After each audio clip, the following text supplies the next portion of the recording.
Hello, সবাই কেমন আছেন? আশা করছি প্রত্যেকেই ভালো রয়েছেন। তো যেহেতু প্রচন্ড শীত পড়েছে, এই সময় আমাদের একটা প্রত্যেকেরই সমস্যা হয় যে স্কিনটা ট্রিটমেন্ট করা। আমাদের প্রত্যেকেরই রেগুলার অফিসের জন্যও বেরোতে হয়। তো আজ আমাদের টিউটোরিয়ালটা হচ্ছে যে এত বিজি লাইফ শিডিউলের মধ্যে আমরা চটজলদি কি করে একটা উইন্টার মেকআপ করব। তো আশা করছি আপনাদের সবারই ভালো লাগবে। তো চলুন স্টার্ট করা যাক।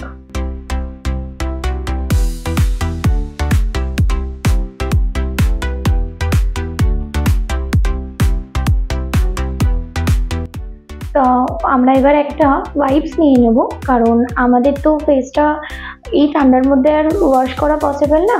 আমরা হয়তো ওয়াশ করেই রাখি অনেক সময়, কিন্তু দেখা যায় যে ঘামের জন্য বা অন্য কোনো কারণে অনেক বেশি ধুলো ময়লা থেকে থাকে, যেটা দেখা যায় না।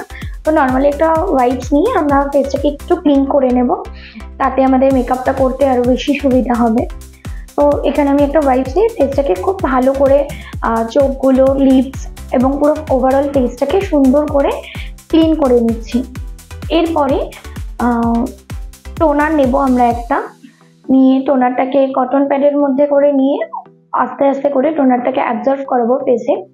মাথায় রাখবো যে সিটিএম করার সময় যেন আমরা একটু টাইম দিয়ে করি, কারণ স্কিন প্রিপারেশনটা ভালো হলে আমাদের মেকআপটাও অনেক বেশি লাস্টিং করবে এবং সুন্দর গ্লো আনবে।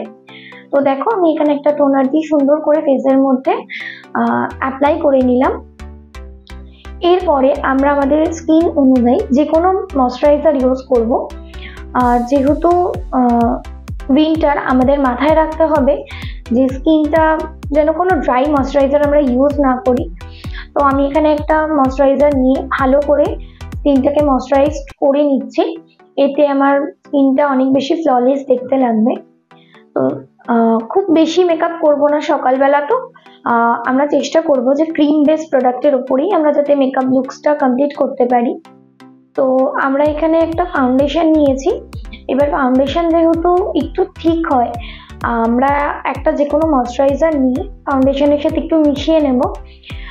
এতে ফাউন্ডেশনটা অনেকটা বেশি সফট হয়ে যাবে এবং আমাদের স্কিনে লাগালে সেটা খুব ইজিলি ব্লেন্ডও করা যাবে। দিয়ে আমরা একটা ব্রাশ দিয়ে ফাউন্ডেশনটাকে সুন্দর করে ব্লেন্ড করে নেব, যাতে ফেসে একটা সুন্দর ন্যাচারাল লুক দেয়। এরপরে উইদাউট পাউডার আমরা স্কিনে একটা ব্লাশ ইউজ করব। আমি এখানে একটা লিপ টিন্ট ইউজ করছি। এই টিন্টটা দিয়েই আমরা একটা আইশ্যাডো করতে পারি, লিপস্টিক এবং ব্লাশার তিনটেই ইউজ করতে পারি। তো চলো প্রথমে আমরা ব্লাশটা ইউজ করি। তো আমি অল্প একটুখানি টিন্ট নিয়ে তারপরে একটা ব্রাশের মাধ্যমে অল্প অল্প করে ব্লেন্ড করে নিলাম আস্তে আস্তে। আর এই টিন্টটাকেই আমি আইলিডে একটু অ্যাপ্লাই করে শ্যাডোটাও এই টিন্ট দিয়েই ক্রিয়েট করব। তো মাথায় রাখবো যে কাজগুলো যেন আমরা ব্রাশ দিয়ে করি, তাতে আমাদের ফিনিশিংটা আরো বেশি সুন্দর হবে। আর আমার ব্লেন্ডিং কমপ্লিট হয়ে যাওয়ার পরে দেখো লুকটা কিরকম লাগছে। এরপরে আমরা এই টিন্টটা দিয়ে একটু লিপস্টিকটা অ্যাপ্লাই করে নেব। তো এটার জন্য কোনো ব্রাশের প্রয়োজন নেই, আমরা এটাকে নর্মাল ফিঙ্গার দিয়েও করতে পারি।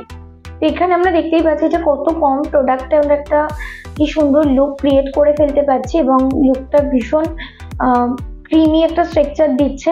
আমার দূর থেকেও দেখতে স্কিনটা খুব শাইনিং লাগছে। তো এই যে এই আমার লুকস কমপ্লিট। এবারে আইটাকে আমরা একটা কাজল এবং মাস্কারা দুটো দিয়ে পুরো লুকসটা আমার কমপ্লিট করব। তো চলো, এটা ছিল আমার ফাইনাল লুকস। তোমাদের কেমন লাগলো তোমরা জানিও।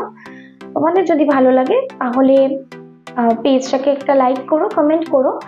আর এছাড়া এরকম ছোট ছোট আরো টিপস পাওয়ার জন্য আমাদের পেজটাকে অবশ্যই ফলো করে দিও।